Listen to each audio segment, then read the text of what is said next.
Bonjour à tous et bienvenue pour cette nouvelle vidéo. Et aujourd'hui, nous allons proposer des matchs de type lay 0-0 ou over 0,5.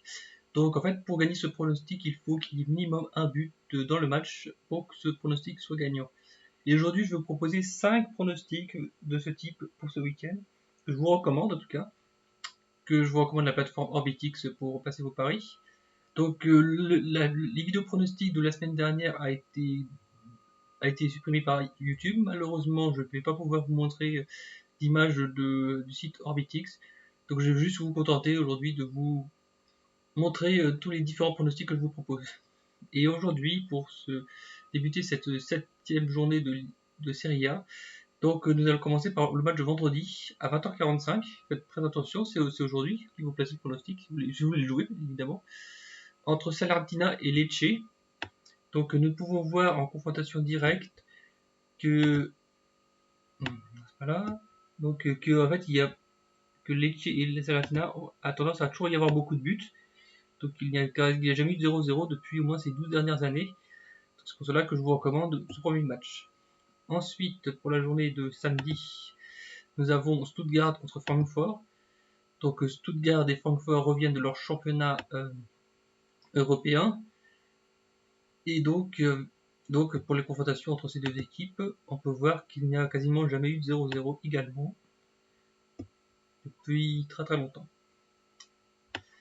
Ensuite, le match du dimanche, nous avons Betis contre Girona. Le Betis semble très favori pour le match contre Girona. Et en confrontation directe entre le Betis et le Girona, qui date la dernière fois date de 2019, qu'ils étaient redescendus en seconde de Liga. On peut voir qu'il y a toujours eu des buts pendant ces confrontations, avec une forte domination pour le Betis.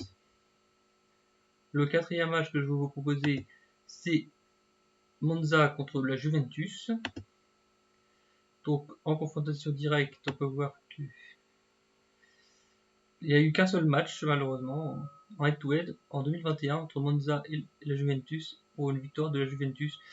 Donc je pense que la Juventus, malgré leur défaite en Ligue des Champions, voudront se rattraper face à une équipe de Monza qui semble nettement moins en forme en Serie A, qui sont dans les derniers au classement, face à une Juventus qui n'est pas forcément en forme, mais qui a besoin de se rattraper pour rattraper le retard qu'ils ont en Serie A. En tout cas, le dernier match que je vous proposais, c'est Bologna-Empoli, qui a lieu ce dimanche à 15h. Donc on peut voir que la dernière fois, Bologna et Empoli ont fait 0-0.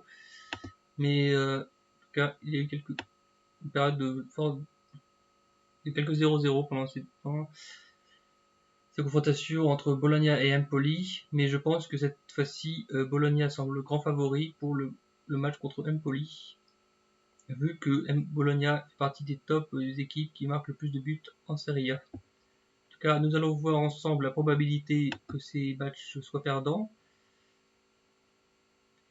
Et en fonction des cotes, on va voir. Donc le premier match, Salernitana contre Lecce, la cote est à 12,5. Donc en fait le 12,5, ça veut dire que c'est au niveau du dénominateur. Donc c'est comme si on faisait 1 divisé par 12,5 moins 1, donc 11,5. Donc qui est équivalent d'une cote à 1,08, 1,09 à peu près, avec un pourcentage de perte de 4%.